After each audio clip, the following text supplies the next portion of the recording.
So there's been a lot of talk about racism and whatnot. You faced some really nasty stuff. I saw this thing that Nick Fuentes, of course, he's an avowed white supremacist. He said, what kind of a man marries somebody named Usha? Clearly he doesn't value his racial identity, his heritage. I mean, this is racist garbage.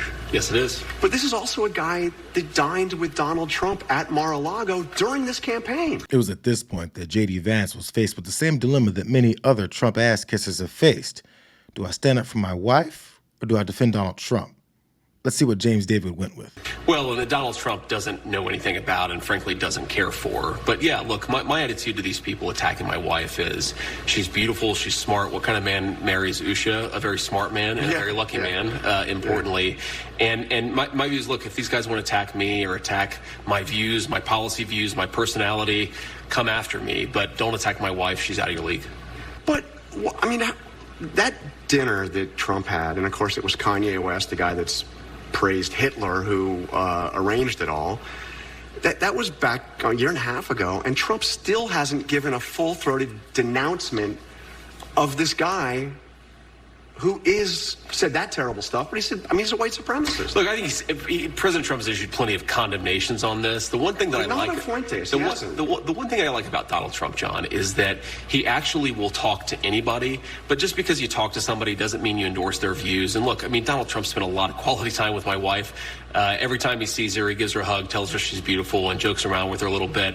I'm not at all worried about Donald Trump. I'm worried sometimes about these ridiculous attacks. But again, this is what you sign up for when you come into politics. I wish people would keep it focused on me, but whatever. They're going to say what they're going to say. My wife's tough enough to handle it, and that's a good thing. I guess it's a good thing that his wife can handle it, because Ted Cruz JD Vance took a tour of the Sunday shows in an attempt to reset the campaign after they've been punching themselves in the face ever since VP Harris stepped in.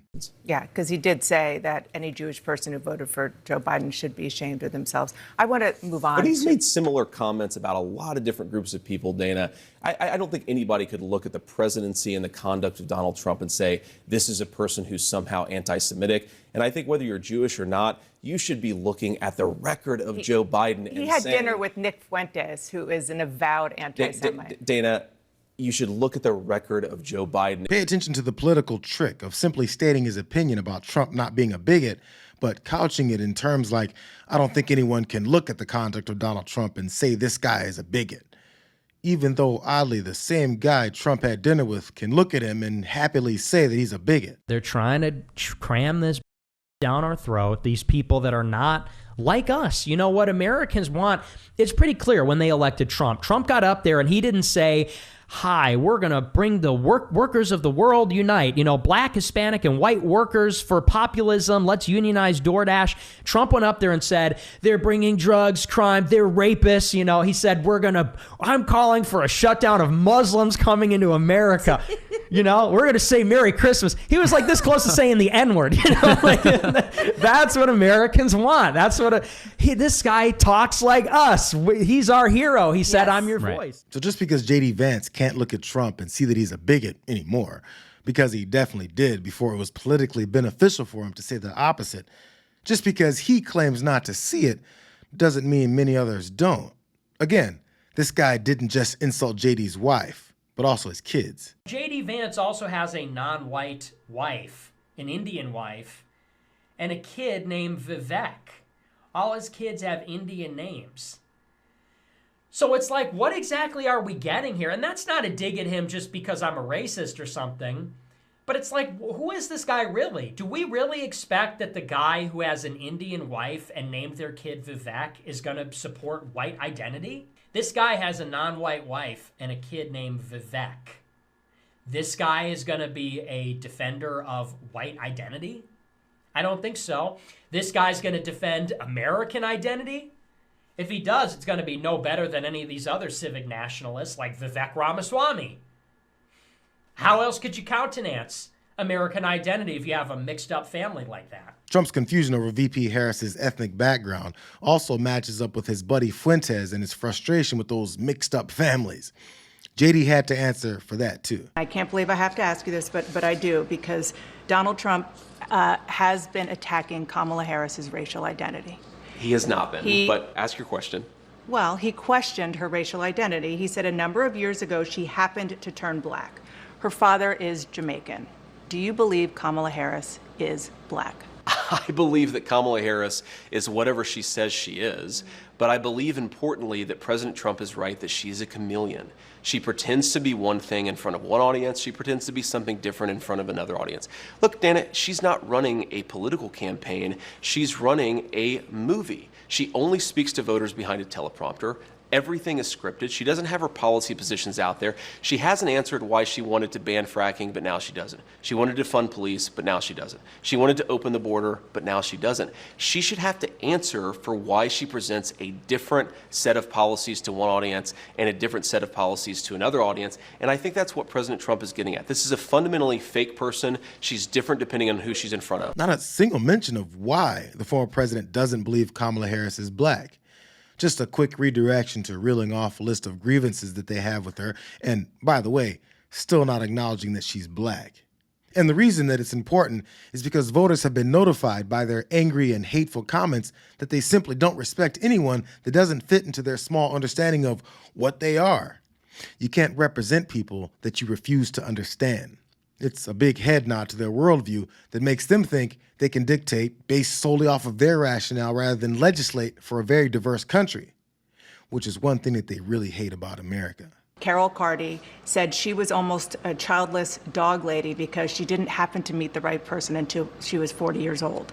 Another, Joan London, was offended that you don't think she has a stake in the future of the country because she doesn't have children.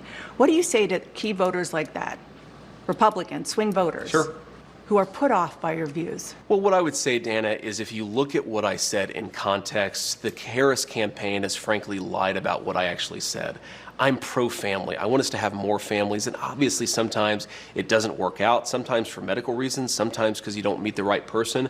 But the point is that our country has become anti-family in its public policy. More political cues from Vance. So when cornered with their own damaging words, MAGA will first claim that they didn't say it or that it was taken out of context before they then move on to changing the subject. And if that long-winded attempt at running out the clock on the question doesn't work, then they just say it was a joke. Here, watch him do that too. Okay, you've now asked me 3 questions about comments that I made 3 years ago. I wonder what Kamala Harris thinks about the fact that she supported policies that opened the American southern border. I wonder what Kamala Harris thinks about the fact that she lied to the American people about Joe Biden's mental facility for the office. You are interviewing me, Dana, because I respect the American people enough to sit down for an interview. I appreciate that. Kamala Harris has been the nominee for 3 weeks. She hasn't sat down for a real interview. Believe me, we are asking. You're not going to get a disagreement there. But the point is, Dana, you've got me for 15 minutes or however long you have me. We should be talking about public policies that matter. How are we going to lower inflation? How are we going to reduce the cost of food and housing? How are we going to close down that southern border?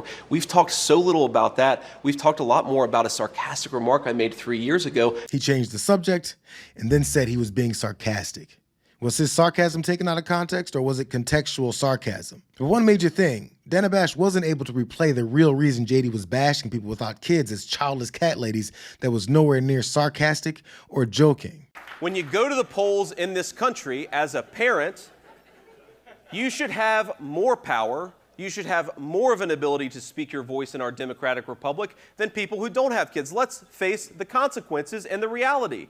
If you don't have as much of an investment in the future of this country, maybe you shouldn't get nearly the same voice. Now, people will say, and I'm sure the Atlantic and the Washington Post and all the usual suspects will criticize me about this in the coming days.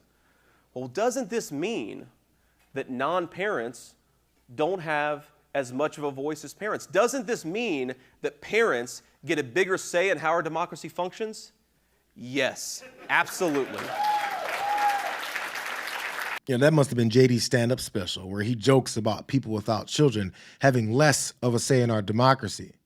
Definitely not his fascist principles of suppressing the rights of certain citizens that don't vibe with what he wants. You see how they just talk mad for years on camera, insulting the hell out of people that they expect to gain support from, only to lie about their stances when faced with them. I call it disqualifying, while the Harris-Walz campaign calls it weird.